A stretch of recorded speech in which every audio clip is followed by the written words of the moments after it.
Carlos Yulo nasungkit ang gintong medalya sa 2024 Paris Olympics sa men's floor exercise category.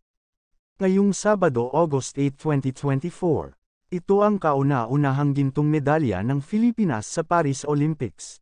Nabighani ni Yulo ang manunood at mga judges sa kanyang pagtatanghal kung saan nakakuha siya ng kahanga-hangang score na 15. Ang walang kupas at walang kapantay na routine ni Yulo na kung saan pinapakita niya ang matataas na pagtalon na sinamahan ng pag-ikot-ikot sa ere. Ang tagumpay na ito ay nagmamarka sa isipan ng mga tao, at nagbibigay ng makasaysayang hakbang ni Yulo, na nagpapatibay sa kanya bilang nangungunang gymnast sa mundo. Nabigyan naman ng silver medal si Artem Dolgopiat ng Israel na may score na 14.966. Habang nakakuha naman ng bronze si Jake Jarman ng Great Britain ng score na 14.933. Congratulations Carlos Yulo! Ngayon babaunan mo sa pag-uwi mo ang mataas na karangalan bilang nangungunang gymnast na Pilipino. Para sa atletang Pilipino at sa Pilipinas.